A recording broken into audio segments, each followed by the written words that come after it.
എന്തായി ഹരിയേട്ടാ? Call details എടുക്കാൻ സാധിച്ചോ? ദേവിയുടെ അമ്മ ഉറപ്പിച്ചു പറഞ്ഞോ അത് ദേവിയുടെ ശബ്ദമാണെന്ന്? അതെ, അമ്മമാർക്ക് മക്കളുടെ ശബ്ദം പെട്ടെന്ന് തിരിച്ചറിയാൻ പറ്റുമല്ലോ. എന്തായാലും അതൊരു ഫേക്ക് നമ്പർ ആയിരുന്നു. ആണോ? അതെ, അങ്ങനൊരു നമ്പർ ഇപ്പോൾ ആക്ടിവേറ്റ് അല്ല. അതിൽ നിന്ന് ഡീറ്റെയിൽസ് എടുക്കാൻ സാധിക്കുന്നില്ല. ഓ, സൈബർ സെല്ലിലെ സെബാസ്റ്റിനെ തനിക്കറിയില്ലേ? ആ, നമ്മുടെ പ്രധാനപ്പെട്ട ഒരു കക്ഷിയാ. അയാളുടെ സ്വാധീനം വെച്ച് അന്വേഷിച്ചപ്പോൾ അറിഞ്ഞതാ. ഈ ആ നമ്പർ അന്വേഷിക്കുന്നു വേണ്ട സിദ്ധു. അവളെ എവിടെയോ ഒരിടത്ത് ഹാപ്പി ആയിട്ട് കഴിയുന്നുണ്ട് ഹരിയേട്ടാ. അവള് വിചാരിച്ച കാര്യങ്ങളൊക്കെ സാധിച്ചില്ലേ? അവൾ എവിടെയാണെന്ന് പലർക്കും അറിയുകയും ചെയ്യാം. എന്നിട്ട് ബാക്കിയുള്ളവരെ മണ്ടന്മാരാക്കാനായിട്ട് ഓരോ നാടകങ്ങൾ. പക്ഷെ ഹരിയേട്ടാ, ലോകത്തിന്റെ ഏത് കോണിൽ പോയി അവളെ ഒളിച്ചാലും ബലരാമൻ അവളെ കണ്ടുപിടിക്കുക തന്നെ ചെയ്യും. ഈ വീട്ടിലെ പലർക്കും അവൾ എവിടെയാ ഉള്ളതെന്ന് അറിയാമെന്ന് തന്നെയാണ് എന്റെ ഉറച്ച വിശ്വാസം. ഈ വീട്ടിൽ തന്നെ കൂടാതെ 3 പേരേ ഉള്ളൂ. രജനിയും നന്ദനും ഞാനും. ഞങ്ങൾക്ക് ആർക്കാ ദേവിയെ കുറിച്ച് അറിയാന്നുള്ളത്? പറ. അത് ഞാൻ തന്നെ പറഞ്ഞറിയണോ? പിന്നെ ആരാ?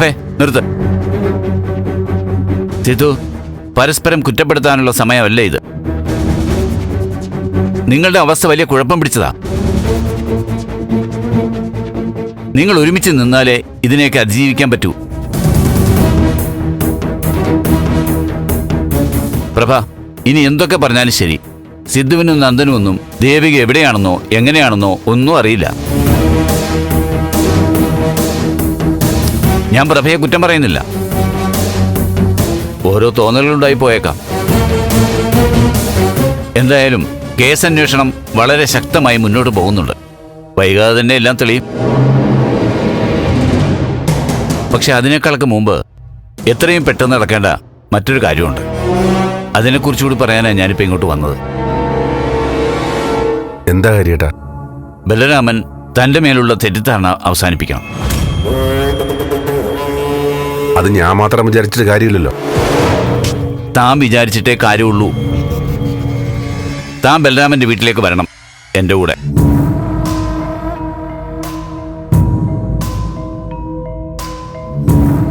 ഞാൻ കണ്ടതിൽ വെച്ച് ഏറ്റവും നല്ല സുഹൃത്തുക്കളായിരുന്നു താനും ബലരാമനും. ശക്തന്മാരുടെ സൗഹൃദം തെറ്റുമ്പോൾ സംഭവിക്കുന്ന ഒരു കാര്യമുണ്ട്. അകലം മുതലെടുത്ത് പറ്റിക്കൂടാൻ നിക്ഷിപ്ത താല്പര്യക്കാരുടെ മത്സരം തന്നെ ഉണ്ടാവും. തന്നെക്കുറിച്ചുള്ള ദോഷങ്ങൾ ബലരാമനോടും അതുപോലെ തന്നെ തിരിച്ചും പറയാൻ ആളുകൾ കൂടും. ബലരാമൻ ഇപ്പോ അങ്ങനെ ഒരു കോക്കസിന്റെ പിടിയിലാണ്. ഹരിയേട്ടാ, ഞാനൊന്ന് പറയട്ടെ. കുടുംബത്തിലും രാഷ്ട്രീയത്തിലും മാത്രമായിരുന്നില്ലല്ലോ നിങ്ങളുടെ ബന്ധം വേരോടിയത്. ബിസിനസ്സിൽ നിങ്ങൾ ഒരുമിച്ച് ഇൻവെസ്റ്റ് ചെയ്തിട്ടുണ്ട്. ഇപ്പോഴും ഒരുമിച്ച് തന്നെ അത് പോകുന്നു.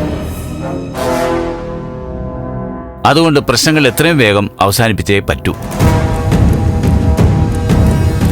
താനിപ്പോൾ എൻ്റെ കൂടെ വരണം. നമുക്ക് തേവക്കാട്ടേക്ക് പോവാം. ബലരാമനും താനും അപ്പുറത്തും ഇപ്പുറത്തും സംസാരിക്കാം. ഞാൻ മധ്യസ്ഥനാകടോ. തന്നെ നേരിട്ട് കാണുമ്പോൾ ഒരുപക്ഷെ മഞ്ഞുരുകിയേക്കാം.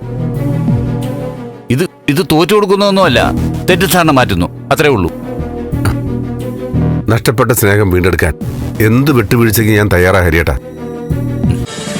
ഫ്ലവേഴ്സ് ഒരുക്കുന്ന കാഴ്ച വസന്തം യൂട്യൂബിൽ പ്രേക്ഷകർക്ക് ലൈവായി കാണാം.